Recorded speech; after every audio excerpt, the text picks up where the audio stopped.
7 Iranian officers have been killed in an Israeli airstrike on the Iranian Consulate building in Syria's capital, Damascus.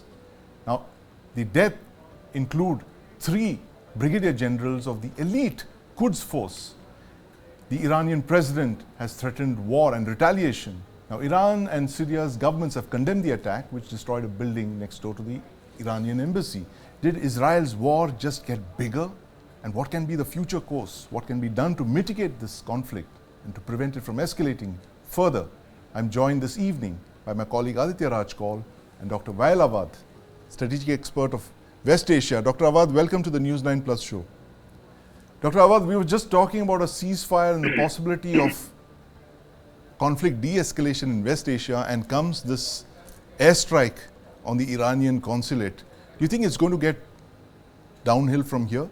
I don't see any an end to this war on Gaza, or the regional war is not going to be expanded for 2 reasons. A, that despite all the international effort to stop this war, this carnage on Gaza, nothing has been done. Even the UN Security Council resolution did nothing. Even aid has not been come. So when the defense minister of Israel visited the United States, he was taking the permission from the United States to widen the war and go into the south of Lebanon, and also that will be taking Syria, and that will also involve Iran. So therefore, this sort of provocation measure has been taken, attacking Syria and attacking Iran, because this is a consulate of Iranian inside Syria, which is a violation of the international law. So therefore, they have attacked 2 countries at one time. So therefore, there's no end at that. There's no end to this war, and I'm sure that it's going to be escalating.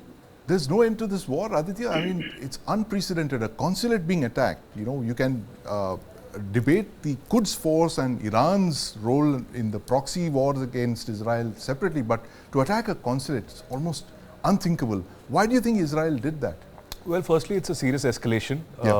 One may take sides, one may believe in humanity, one may comment against terrorism. But in any case, in any diplomatic parlance, this is an escalation. Because you are actually attacking a diplomatic mission in the heart of Damascus. I don't think it's ever happened in post the Second World War. It hasn't. And also, embassies being attacked directly. Also the interesting angle, the right question that you asked me, that why did this happen and what was the purpose really? One of the generals who is involved in this is the senior Quds commander, who is looking at the foreign military intervention and in charge of Syria and Lebanon both. And under his command has also been the ties with Hezbollah. And the kinds of ammunition that Iran is supplying to its proxies, not just Hezbollah now, but also Hamas in Gaza. So we've been debating, Sandeep, since October, you know, how much this will widen. Now sky is the limit. I mean, this attack clearly indicates that we haven't really seen the end of it. Iran has already committed that, you know, the consequences of this, and it has the, you know, authority to now launch attacks on Israel. And we've already seen that happening all across the region. You know, India's, you know, some of the shipping containers, etc., also came under fire of the, you know, proxies. But in this particular case, I think this is the biggest escalation ever since US eliminated Soleimani in 2020 January. And this is the biggest setback that the IRGC has received. They had not expected this in the heart of Syria.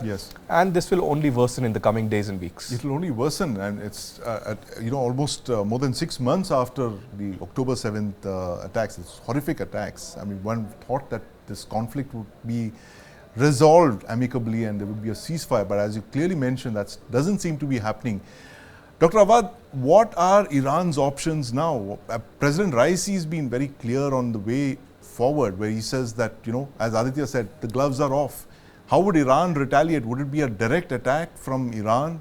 You know, not letting go of its proxies, it will be a direct Iran attack on Israel and its missions perhaps overseas.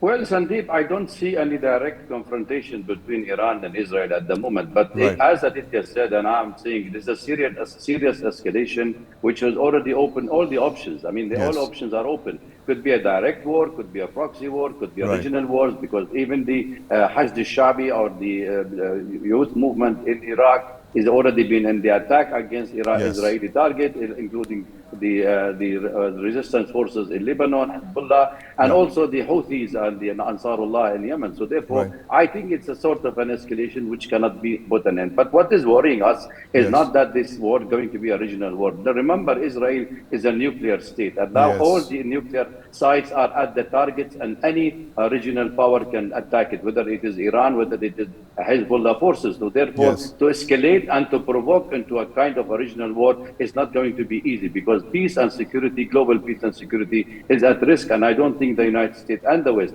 and the rest of the world is willing to have another war, another, confrontation in this part of the world, because that will affect not only the global trade, not only the global peace, but also oil and security and food security, because this will have effect on the Hormuz Strait, on the Red Seas, on the Mediterranean. So it's a sort of an escalation, and I don't see any direct at the moment, but all options are open. All options are open, Aditya, but where do you see the Iranians striking next? I mean, as Dr. Awwad said, it's unlikely there would be a state-on-state attack. Could they attack maybe the Strait of Hormuz, as he mentioned, attack Israeli shipping? Well, firstly, I think Israel has given Iran on a platter, an excuse really to attack and launch these attacks further. And in this particular case, because it was a diplomatic mission, a consulate, it happened on the sovereign territory of Iran.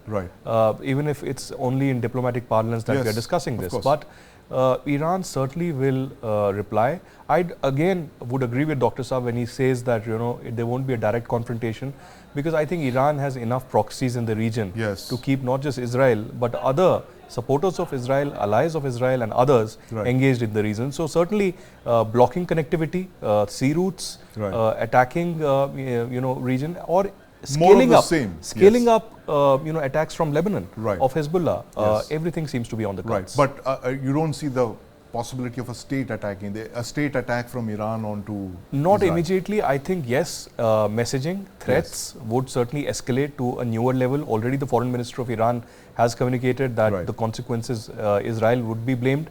But I think if this kind of an escalation wasn't even seen during Soleimani's death, I don't think that would happen, a direct confrontation.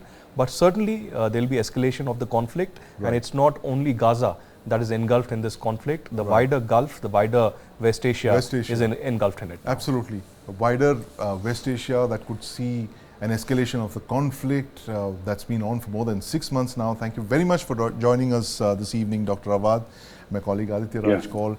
A line has been crossed in West Asia. A diplomatic mission has been attacked for the first time, possibly since the Second World War, and the region braces for the repercussions of that, even as we are handling over 6 months of almost unending Israeli-Hamas war with wider ramifications through the region. Thanks for watching.